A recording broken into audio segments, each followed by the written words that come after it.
નમસ્તે વિદ્યાર્થી મિત્રો, આજે આપણે ધોરણ 12 આંકડાશાસ્ત્ર ભાગ 2માં ચેપ્ટર 2 યાદચ્છિક ચલ અને અસતત સંભાવના વિતરણમાં સ્વાધ્યાય 2નો સેક્શન ડીનો દાખલા નંબર 2 જોઈશું. એક યાદચ્છિક ચલ એક્સનું સંભાવના વિતરણ નીચે મુજબ છે. જે આપણને સ્ટેટમેન્ટ આપેલ છે કે પી ઓફ એક્સ બરાબર સી કૌંસમાં એક્સ સ્ક્વેર પ્લસ એક્સ અને એક્સની વેલ્યુ -2, 1 અને 2 છે. તો સીની કિંમત શોધો તથા સાબિત કરો બતાવો કે પી ઓફ એક્સ બરાબર 3 પી ઓફ 2 બરાબર 3 પી ઓફ -2 છે. તો મિત્રો પહેલાં આપણે સ્ટેટમેન્ટ લખીશું કે પી ઓફ એક્સ બરાબર સી કૌંસમાં એક્સ સ્ક્વેર પ્લસ એક્સ. હવે આપણે આ સ્ટેટમેન્ટમાં એક્સની વેલ્યુ મૂકીશું. સૌ પ્રથમ -2 એટલે કે પી ઓફ -2 બરાબર સી કૌંસમાં -2નો સ્ક્વેર પ્લસ એક્સની જગ્યાએ લખીશું -2. હવે -2નો સ્ક્વેર એટલે કે પ્લસ થઈ જશે તો 4 અને આ પ્લસ માઇનસ માઇનસ એટલે કે -2. હવે 4માંથી 2 જશે તો 2 રહેશે એટલે કે 2c. તો પી ઓફ -2 આપણા થશે 2c. ત્યારબાદ આપણે 1 મૂકીશું એક્સની જગ્યાએ. તો પી ઓફ 1 બરાબર સી એક્સ સ્ક્વેર એટલે કે 1 સ્ક્વેર પ્લસ એક્સ એટલે કે 1. હવે સી 1નો સ્ક્વેર થશે 1 અને +1 તો 1. 1 ના 1 થશે 2 એટલે કે 2c. તો પી ઓફ 1 બી થશે આપણું 2c.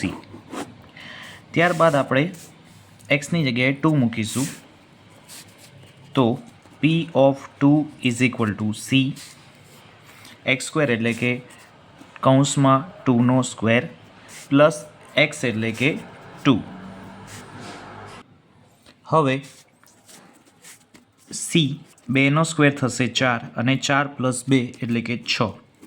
તો આપણો આન્સર આવશે 6c. એટલે પી ઓફ 2 થશે 6c. હવે અહીં દ્વિપદી સંભાવના વિતરણ છે, તેથી આ સંભાવનાના દરેક સ્ટેટમેન્ટનો સરવાળો થશે 1. એટલે કે પી of -2 plus P of 1 plus P of 2 બરાબર થશે 1. હવે પી ઓફ -2 તો પી ઓફ -2 આપણે શોધ્યા છે 2c. પી ઓફ 1 તો પી ઓફ 1 શોધ્યા છે 2c અને પી ઓફ 2 તો પી ઓફ 2 છે 6c બરાબર 1. હવે 6, 7, 8, 9, 10 એટલે 10c બરાબર 1. તો c બરાબર થશે 1 અને આ 10 ગુણાકારમાં છે તો ભાગાકારમાં જશે એટલે c બરાબર થશે 1/10. તો આપણે જે શોધવાનું હતું કે સીની કિંમત શોધો, તો એ સીની કિંમત થશે 1/10. હવે આપણે સાબિત કરવાનું છે કે પી ઓફ 2 બરાબર 3 પી ઓફ -2 થાય છે કે નહીં. તો સૌ પ્રથમ સાબિતી માટે પી ઓફ 2 શોધીશું. તો પી ઓફ 2 બરાબર છે 6c. તો 6c 6 અને સીની વેલ્યુ આપણે મૂકીશું 1/10. તો 6 એકા 6 એટલે 6/10 એટલે 6ના અડધા થશે 3 અને 10ના અડધા થશે 5. તો આન્સર આવશે 3/5. તો પી ઓફ 2 થશે 3/5.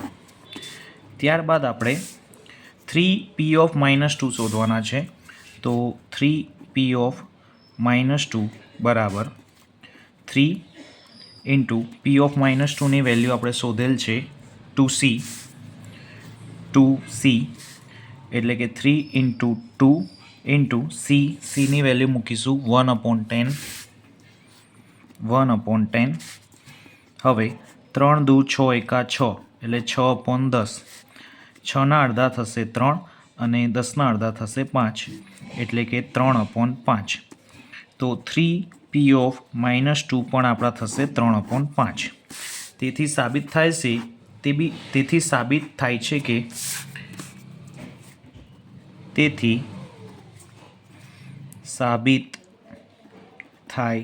છે કે P of 2 equal to 3P of -2. તો આ આપણો આન્સર થઈ જશે.